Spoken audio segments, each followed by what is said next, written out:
La partie Export située dans le menu supérieur de votre écran permet de paramétrer et d'effectuer des exports de catalogues dans différents formats. Tout export doit se faire au travers de deux onglets. L'onglet Catalogue. Dans le cas où le catalogue n'existe pas, alors il vous faudra le créer. En effet, si aucun catalogue n'existe, alors les exports ne sont pas possibles. L'onglet Export. Il permet d'indiquer le choix du catalogue à exporter, le format et les différents paramètres. Onglet Catalogue. Cet onglet ne sera pas abordé dans ce tutoriel. Un pas à pas vidéo est déjà existant via le lien ci-dessous. Onglet Export. Cette partie permet d'exporter les catalogues créés dans l'étape précédente, c'est-à-dire avec l'onglet Catalogue. Elle permet de sélectionner le format, mais aussi les paramètres liés à ce dernier. Le cadre Export situé à votre gauche permet de sélectionner le catalogue à exporter à l'aide des filtres suivants. Le type de produit permet de filtrer la liste des catalogues disponibles depuis la liste déroulante. Le choix du catalogue à exporter. Le choix du format d'export. Pour certains, vous devrez sélectionner la version à générer. Le nommage du fichier à exporter ainsi que son extension est renseigné par défaut. Le nommage est auto-saisi avec la règle suivante. Nom du catalogue, _format, date, heure, minute. Le cadre paramètres permet de préciser ce que doit contenir le catalogue final. Les possibilités de paramétrage dépendent du format sélectionné précédemment. Le prix d'achat, ou prix opticien, sélectionne le prix souhaité à inclure dans le catalogue. La liste prend en compte les définitions de prix que vous avez déterminées dans les paramètres des différents types de produits. Le prix de vente, ou prix de vente conseillé, est fortement déconseillé pour le marché français. Sélectionnez le prix souhaité à inclure dans le catalogue. La liste prend en compte les définitions de prix que vous avez déterminées dans les paramètres des différents types de produits. Inclure les diamètres elliptiques. Il est possible de ne pas inclure les diamètres elliptiques car certains exports gèrent mal la double information entre les diamètres ronds et elliptiques sur un même verre. La langue du catalogue permet de traduire les catalogues lors d'un export. Cette partie est utilisée lorsque des traductions sont faites dans votre catalogue. La devise permet de sélectionner la monnaie utilisée dans le pays pour lequel le catalogue est destiné.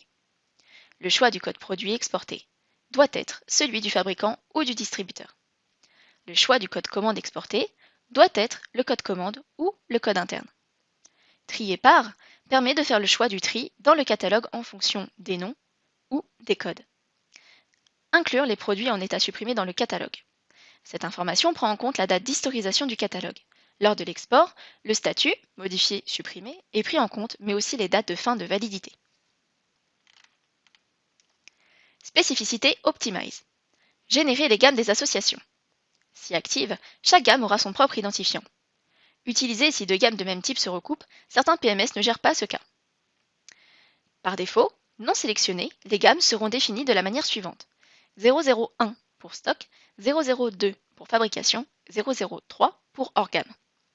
Regrouper les grilles de fabrication par gamme permet de fusionner plusieurs gammes différentes de même type. Spécificité SF6. Prix additionnels 1, 2 et 3 sont disponibles uniquement pour le format SF6 qui autorise jusqu'à 5 prix dans le catalogue. Ces 5 prix dépendent évidemment des réglementations des pays destinataires. Pays, informations d'en-tête, contact, prix au centime et commentaires sont des informations qui seront inclus dans le head.date. Spécificité Excel. Générer les onglets grille de fabrication et grille de prix. Générer les onglets suppléments et incompatibilité. Générer l'onglet association. Sans la totalité de ces onglets, le catalogue exporté ne pourra pas être importé suite aux modifications apportées. Les validations EDI optiques sont destinées au format Optimize vers lentille, monture et Opto11 vers lentille, monture et accessoires. Il faut être adhérent à l'association pour faire valider un catalogue. Envoi automatique. Dès la fin de l'export, nous transmettons à l'EDI optique le catalogue afin de le soumettre à la validation. Si le catalogue est validé, permet d'informer l'EDI optique que suite à la validation, le catalogue pourra être distribué aux opticiens. Les catalogues tests ne devront pas être paramétrés de cette façon. Onglet historique.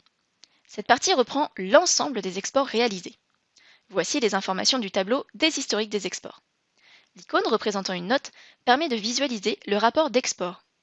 L'engrenage permet d'afficher les paramètres utilisés pour l'export.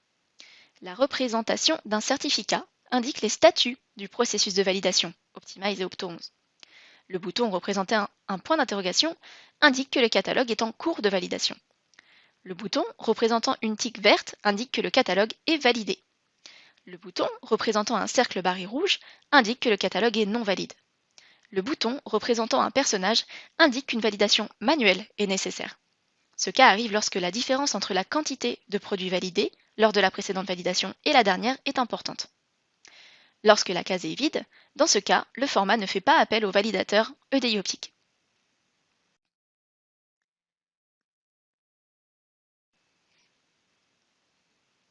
La disquette permet de télécharger le fichier généré lorsque le programme s'est terminé avec succès. La date indique la date et l'heure de la génération. Société indique la société qui a exporté le catalogue. Utilisateur informe de la personne ayant fait la génération du catalogue.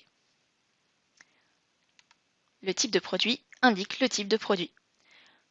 Le nom indique le nom du catalogue utilisé, le format R18 pour un opt11.